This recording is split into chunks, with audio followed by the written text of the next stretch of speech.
ठिकाणी सर्वप्रथम मी आपला युवकांचा रोजगार लाडका भाऊच्या माध्यमातून मुख्यमंत्री योजनेची होती, याला पूर्ण पाठिंबा देण्यासाठी आलेला आहे।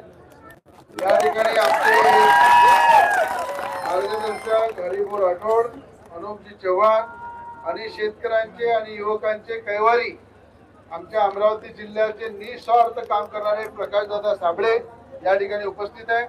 आणि खऱ्या अर्थानं मला असं वाटतं की ही योजना सगळ्या युवकांना रोजगार देण्यासाठी सुरू केली होती। ज्या पद्धतीने भाऊनी सांगितलं की या योजनेसाठी 5 महिने मुदतवाढ झाली, नंतर 2 महिन्यामध्ये मिळालं नाही, पण मी आपल्याला शब्द देतो की या ठिकाणी देवाभाऊला विनंती करून हे आमचे भाऊ आणि बहिणी ज्या पद्धतीनं निवडणूक मध्ये ताकदीनं मैदान उतरले होते, यांना दुप्पट पगार कसा होईल, यांचा रोजगार कसा कायम केला जाईल, यासाठी मी स्वतः मागणी करेन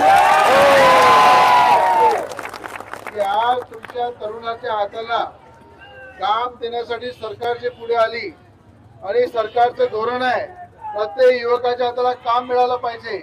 आणि मुख्यमंत्र्यांनी तरुण लोकांना या ठिकाणी लाडका भाऊ योजना आणून या ठिकाणी अनेकांनी तुम्ही घराघरामध्ये प्रचार करून जी मेहनत केली, सरकार आणण्यासाठी मेहनत केली, ते कधी देवाभाऊ विसरू शकत नाही।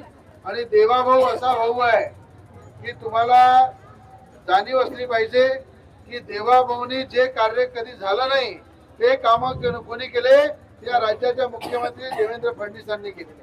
म्हणून हे तुमची मागणी त्यांच्या कानापर्यंत पोहोचणं, तुम्हाला न्याय मिळवून देणं, जसा या ठिकाणी प्रकाशभाऊ साबळेंचं कर्तव्य आहे, चव्हाण साहेबांचं कर्तव्य आहे, राठोड साहेबांचं कर्तव्य आहे, त्याच पद्धतीने माझं सुद्धा कर्तव्य आहे आणि ते प्रामाणिकपणे मी करील हे आपल्याला तुम्हाला सांगण्यासाठी आलेलं आहे। तुम्हाला माझा पाठिंबा आहे आणि तुमचा निरोप आजच मी देवाभाऊंना सांगेल।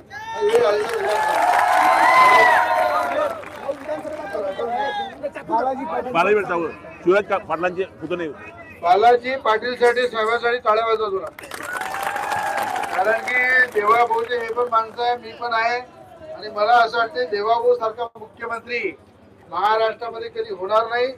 तुमचं जे मेहनत आहे ते वाया जाणार नाही आणि तुम्हाला न्याय मिळेल असा मी आपल्याला शब्द देतो।